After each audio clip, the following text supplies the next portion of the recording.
और खबर बिलासपुर से, जहां पेट्रोलियम संकट ने अब दस्तक दे दी है। शहर के कई पेट्रोल पंप बंद हो गए हैं। पेट्रोल डीजल आपूर्ति पर बड़ा असर अब देखने को मिल रहा है। प्रमुख इलाकों में ईंधन ही नहीं मिल रहा है, तो कई पंप पूरी तरह से ड्राई होने की खबर है। तो चालू पंपों पर अब वाहनों की लंबी भीड़ लग गई है। ईंधन संकट से लोगों की परेशानी अब बढ़ गई है। तो बड़ी खबर आपको बिलासपुर से बता रहे हैं, जहां पेट्रोलियम संकट ने अब दस्तक दे दी है। शहर के कई पेट्रोल पंप बंद कर दिए गए हैं। ड्राई होने की खबर मिल रही है। चालू पंपों पर अब वाहनों की भीड़ लग गई है, तो ईंधन संकट से अब लोगों की परेशानियां भी बढ़ गई है।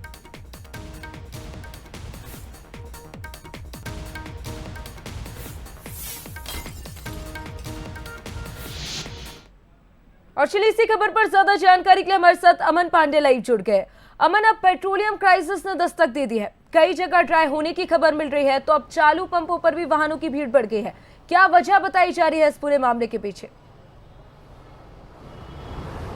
देखिए, निश्चित तौर पर पलक, जिस तरह से इन दिनों पेट्रोलियम क्राइसिस की बात निकलकर सामने आ रही थी, उसी तरह के कुछ उदाहरण बिलासपुर के पेट्रोल पंप्स में देखने को मिल रहे हैं। शहर के कई ऐसे पेट्रोल पंप हैं जो पूरी तरह से ड्राई हो चुके हैं और यहाँ पर पेट्रोल सप्लाई बाधित है। इस वक्त हम नेहरू चौक के पेट्रोल पंप पर मौजूद हैं, जो शहर के सबसे प्राइम लोकेशन में स्थित है। और यहाँ पर पूरे दिन में हज़ारों गाड़ियाँ आती हैं जो यहाँ पर आकर पेट्रोल डलवाती हैं और यहाँ से आगे निकलती हैं। लेकिन जिस तरह से यहाँ पेट्रोल पंप में पूरी तरह से ड्राई की स्थिति बनी हुई है, उसके कारण यहाँ पर पेट्रोल सप्लाई बाधित नज़र आ रही है। जो लोग यहाँ पर पहुँच रहे हैं इस उम्मीद से कि पेट्रोल डलवाएंगे, लेकिन यहाँ पेट्रोल मिल नहीं रहा है और इसकी वजह से वो यहाँ से जा रहे हैं। न सिर्फ नेहरू चौक, बल्कि इसके आसपास राजकिशोर नगर इलाका है, सिरगिट्टी इलाके, ऐसे बहुत सारे क्षेत्र हैं जहाँ पर कई पेट्रोल पंप, दर्जनों की तादाद में पेट्रोल पंप जो हैं वो ड्राई हो चुके हैं। आप देख सकते हैं कि लोग आए हैं, लेकिन यहाँ पर पेट्रोल लेने के लिए आए हैं। हाँ, पेट्रोल लेना है, लेकिन पेट्रोल तो मिल नहीं रहा है।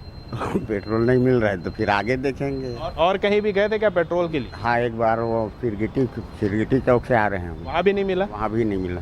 देखिए, ये निश्चित तौर पर वही स्थिति, सिरगिट्टी की हमने बात की थी, सिरगिट्टी में भी बहुत सारे पेट्रोल पंप ड्राई हो गए हैं। इसके अलावा राजकिशोर नगर, सरकंडा इलाकों में कई पेट्रोल पंप ड्राई हैं, लेकिन जहाँ पर पेट्रोल उपलब्ध है वहाँ पर भी लंबी कतार है। लोग आ रहे हैं इसी उम्मीद से कि यहाँ पेट्रोल डलाएंगे, लेकिन बेरंग होकर यहाँ से वापस लौटना उन्हें पड़ रहा है। तो कहीं ना कहीं पेट्रोलियम क्राइसिस जैसी स्थिति जो है वो साफ तौर पर बनने लगी है। हालांकि जो पेट्रोल पंप ओनर है उनसे फ़ोन पर बात हुई, उन्होंने कहा कि आज शाम तक सप्लाई इस पेट्रोल पंप में हो जाएगी। लेकिन शहर में ऐसे दर्जनों पेट्रोल पंप हैं जो पूरी तरह से ड्राई हो चुके हैं और जहाँ पर पेट्रोल मिल रहा है वहाँ पर भी कई जगहों पर लिमिट कर दी गई है। जो मोटरसाइकिल वाले हैं, जो टू व्हीलर है, उन्हें अधिकतम 5 लीटर पेट्रोल दिया जा रहा है। वहीं जो 4 व्हीलर चालक हैं उन्हें पेट्रोल और डीजल अधिकतम 12 से 15 लीटर तक ही दिया जा रहा है। उससे अधिक पेट्रोल किसी को दिया नहीं जा रहा है। हालांकि इसे पूरी तरह से अगर देखें तो सिर्फ क्राइसिस ही नहीं, बल्कि लगातार जो लोग हैं वो यहाँ पर आ रहे हैं लेकिन बैरंग लौट रहे हैं। इसे क्राइसिस ही नहीं, कुछ लोग इसे काला बाजारी से भी जोड़कर देख रहे हैं, क्योंकि जिस तरह से खबरें साफ तौर पर आम जनता को परेशान होना पड़ रहा है। फिलहाल शुक्रिया आपका तमाम जानकारी का। अब देखना होगा कि आखिर ये संकट कब खत्म होता है। और चलिए खबरों में, तो पीएम की अपील पर वित्त मंत्री ने अमल भी किया है। पीसीसी चीफ दीपक वैश्य ने इसको लेकर बड़ा बयान दे दिया और कहा कि दुर्भाग्यजनक है, अब तक क्या कर रहे थे। अपील के बाद जनता में भय का माहौल है, तो देश में हाहाकार जैसी स्थिति बनी हुई है। खाद और महंगाई को लेकर भी चिंता जताई। सिर्फ काफिला छोड़ने से काम नहीं बनेगा, कमीशन और भ्रष्टाचार भी छोड़ना पड़ेगा। प्रधानमंत्री का अपील आया, जनता में भय का माहौल है और एक मंत्री ने अपना काफिला को छोड़ने का ऐलान किया। क्या काफिला छोड़ने से, 1-2 गाड़ी काफिला छोड़ने से पेट्रोल और डीजल की किल्लत पूरा हो जाएगा क्या? सरकार के पूरे मंत्रियां कमीशन छोड़ दे, भ्रष्टाचार करना छोड़ दे। जो आम जनता तक जो पैसा पहुंचती थी, मैं समझता हूं वो पैसा बचेगा और महंगाई कम होगा। ये सिर्फ काफिला छोड़ने से काम नहीं बनेगा, कमीशन और भ्रष्टाचार भी छोड़ना चाहिए। इसके लिए ऐलान करेंगे क्या? और इधर पीसीसी चीफ दीपक वैश्य ने बड़ा बयान दिया। प्रधानमंत्री की अपील को लेकर वैश्य बोले कि पीएम का बयान चिंता का विषय है। पीएम 2 महीने में 5 राज्यों में भाषण देते रहे। उन्हें पता था पेट्रोल डीजल के दाम बढ़ेंगे, इसके लिए कोई एक्सरसाइज नहीं की। पूरा बोझ जनता पर डाल दिया गया। देश और प्रदेश में हाहाकार मचा हुआ है।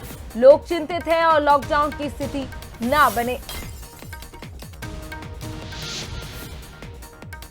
नहीं खाने को लेकर, सोना नहीं खरीदने को लेकर, शादी ब्याह नहीं करने को लेकर जो बयान आया, निश्चित रूप से हमारे देश के लिए एक चिंता का विषय है, क्योंकि प्रधानमंत्री पिछले 2 महीने से 5 राज्यों के सिर्फ चुनावी सभा में चुनावी भाषण ही देते रहे, जबकि उनको पता था कि आने वाला समय में 1 से 1.5 महीने में पूरी देश में पेट्रोल डीजल और महंगाई चरम पर होगा। निश्चित रूप से जनता देख रही है, समझ रही है, और पूरे देश में कहीं ऐसा स्थिति ना हो कि लॉकडाउन हो।